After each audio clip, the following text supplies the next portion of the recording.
His wife eats meat.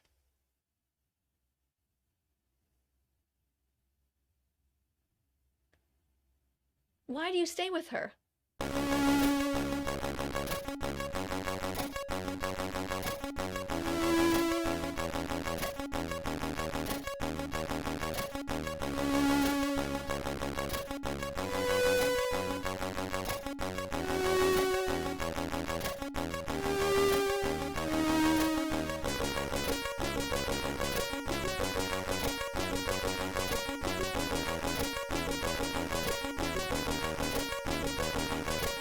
He's saying there's all kinds of kooky people out there. I'm not kooky. I'm normal. Yeah. And me, alright, people like to eat meat. People I love, people I live with eat meat, for God's Why do you live with people who eat meat? sake, my wife. His wife eats meat.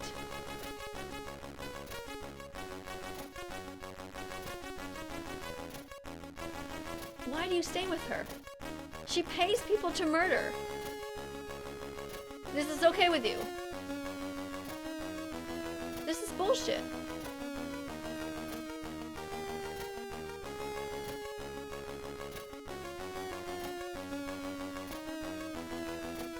It's your responsibility to make sure that she becomes vegan.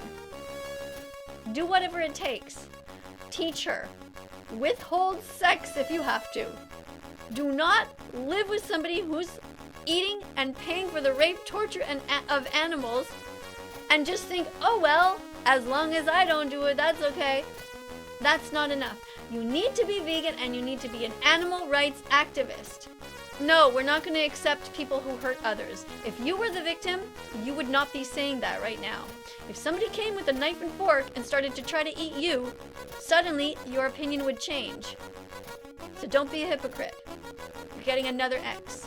Certainly part of that is going to be an acceptance that people are different from one another. If that vegan teacher can teach us anything, it's not actually about veganism or eating meat. I think it's about allowing people to express themselves and indeed to oppose other people's views, hopefully in good grace and in good humour, knowing that for now at least, we all share this planet together.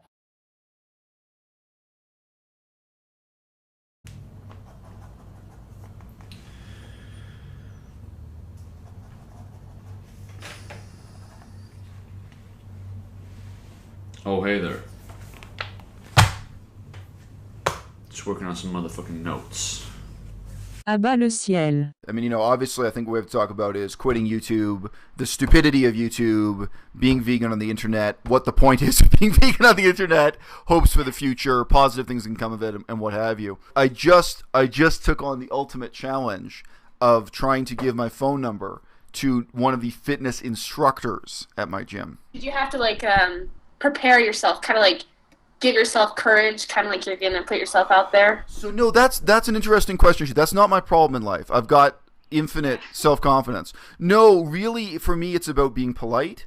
So this woman, we've known each other for 2.5 months now, but our conversations consisted of hey, what's up? Really nothing conversations. A couple days ago, I was discussing this with my Chinese teacher here, and my Chinese teacher was telling me look, in Chinese culture, it's normal. You can just walk up to a woman and say, hey, you're beautiful. You should go to lunch with me sometime. That's completely acceptable here.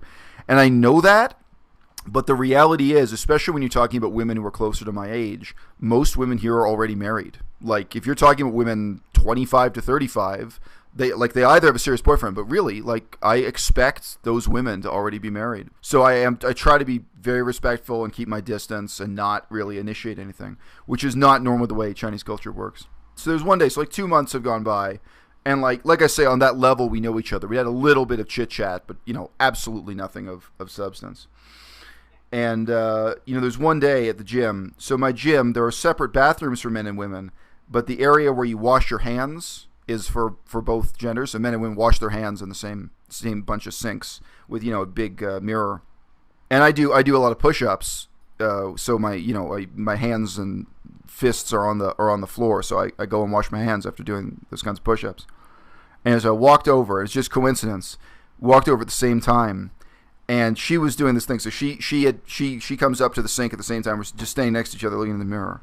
And she looks into the mirror and she straightened up her hair. And she's mentally preparing herself to teach a fitness class. You know? Yeah, it's just, you know, she's getting psyched up. She's getting focused. It's just coincidence. I was standing next to her, and it was like, that made such an impression on me. I was thinking, you know what? This vegan thing is a big deal to me. But if it turns out this woman's father works at a slaughterhouse, and she, like, you know, kills cows for fun in her spare time, I would marry her anyway. Like, I'm completely sold. I'm completely sprung on this one. So, you know, it's that kind of hypocrisy, you got to be honest with yourself. And so I gave her my phone number.